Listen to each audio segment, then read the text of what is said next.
Don't do this! Into your fucking jurisdiction! Let's go!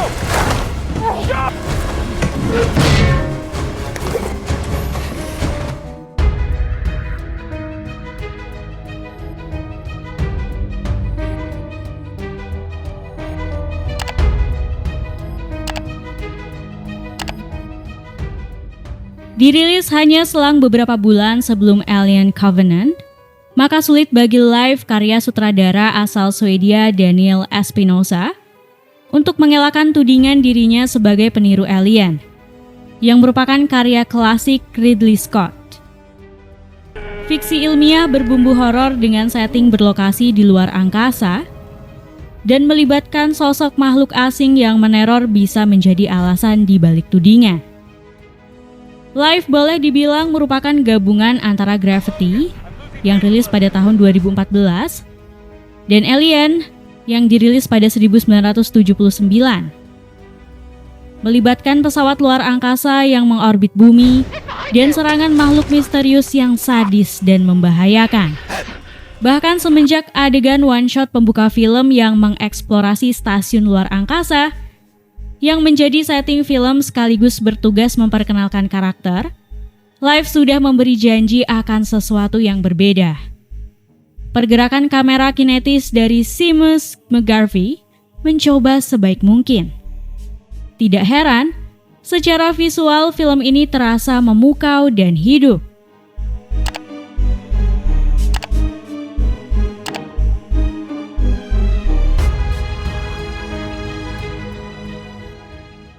Life adalah film horor fiksi ilmiah Amerika tahun 2017, ditulis oleh Red Reese dan Paul Wernick, dan dibintangi oleh Jake Gyllenhaal, Rebecca Ferguson, dan Ryan Reynolds.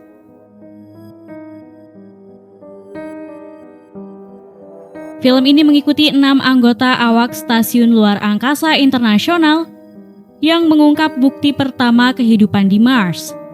Namun penemuan mereka mungkin bukan yang mereka harapkan. Kisahnya bermula ketika 6 orang astronot terpilih untuk ditempatkan di stasiun luar angkasa internasional. Pada awalnya mereka bersemangat dan berbagi kehangatan di ruang angkasa. Terlebih ketika robot penjelajah menemukan bukti pertama yang menandakan kehidupan di Mars.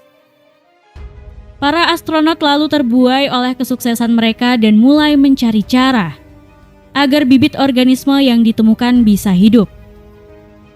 Namun, mereka tidak menyadari bahwa bibit makhluk asing yang mereka temukan ini menjadi ancaman besar bagi umat manusia di atas bumi. Berbekal cerita tersebut, penonton akan dibawa kepada ketegangan yang sulit untuk dihindari selama film ini diputar. Life menjadi sebuah karya film fiksi ilmiah yang sanggup membuat penonton tak tersenyum, tertawa, atau bernapas lega sejak hal-hal mengerikan dimulai. Life berhasil memainkan emosi para penonton. Bagi yang belum membaca sinopsis atau menonton trailer film ini, tentunya akan terkecoh dengan rangkaian adegan awal di film ini.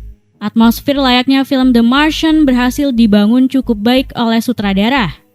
Begitupun ketika organisme yang ditemukan memiliki bentuk imut dan seolah bersahabat. Nuansa kekeluargaan sangat terasa, hingga pada akhirnya satu momen menimbulkan rangkaian adegan mengerikan, bak mimpi buruk di tengah malam. Disitulah kelebihan Life. Atmosfer yang berbalik arah secara ekstrim memberikan sensasi baru dalam menikmati genre fiksi ilmiah. Bahkan dari satu adegan ke adegan lainnya, suasana mencekam dalam film ini semakin besar. Bahkan ruang untuk bernapas dari ketegangan pun tak diberikan dalam jumlah banyak. Satu hal yang juga membuat film ini terasa istimewa adalah penggambaran kehidupan di ruang angkasa yang terasa cukup akurat. Bahkan, detail beberapa interior layaknya sebuah stasiun luar angkasa digambarkan secara terperinci. Membuat kita memahami apa saja yang tersedia di hampir setiap sudut stasiun luar angkasa. Dari segi akting jangan ditanya lagi. Bergabungnya Jake Gyllenhaal Rebecca Ferguson dan Ryan Reynolds di dalam film ini sukses menghidupkan skenario yang diracik oleh Red Reese dan Paul Wernick. Meskipun tidak banyak bicara, namun makhluk yang menjadi sosok antagonisnya sanggup membuat kita benci setengah mati. Clive barangkali membuat sebagian penonton kesal tak hanya dari bagaimana akhir dari setiap adegan menegangkan ditampilkan, namun ada banyak hal yang seolah dipaksakan hingga makhluk mengerikan dalam film ini sukses menjadi sosok yang sangat tangguh dan kuat. Meskipun tahapan makhluk dalam film ini berevolusi digambarkan secara ilmiah, namun rasanya masih banyak penjelasan yang membuat konsep seperti ini masih terasa sangat fiktif. Sehingga ada kesan bahwa cepatnya perkembangan makhluk mengerikan ini terlalu dibuat-buat. Bahkan, ikatan emosi yang terlalu tiba-tiba dari satu karakter kepada makhluk ini juga terlalu mengada-ada. Seolah tingkat kewaspadaan seluruh karakter sama sekali nol. Alhasil, terdapat beberapa adegan yang justru membuat kita jengkel dengan para astronotnya. Beberapa yang menggambarkan kecerdasan berlebih dari makhluk dalam film ini juga kurang dikemas secara rapi dan seimbang. Di satu sisi kita melihat terkadang makhluk ini masih kurang pintar, tetapi di sisi lain ia seolah lebih pintar melampaui seluruh makhluk di bumi. Lalu bumbu horor dan drama emosional antar karakter di sepanjang film juga kurang digali lebih dalam, sehingga interaksi satu karakter ke yang lainnya terasa agak hambar. Clive juga memberikan sebuah twist atau kejutan skenario yang rasanya sudah bisa ditebak atau setidaknya terlintas di dalam benak kita. Walau demikian, efek khusus mumpuni membuat Calvin menjadi sangat meyakinkan. Ia dihadirkan dengan cukup jelas, ketimbang malu-malu dan dalam sudut gelap seperti halnya film-film bertema sejenis. Dengan rating R, Clive sebenarnya punya potensi untuk menebar kengerian yang ekstrim.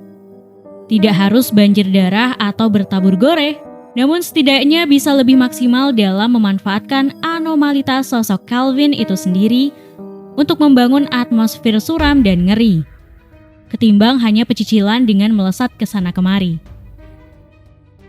Kurang tergalinya aksi Calvin membuat Clive terasa tanggung, sementara dramanya tidak terlalu aspiratif pula. Singkat kata, life is a wasted potential. Punya potensi untuk menjadi pembeda atau mendorong batasan horor fiksi ilmiah untuk keluar dari perspektif konvensional. Mungkin, life bukan hanya sekedar epigon alien, karena memang ada pembeda.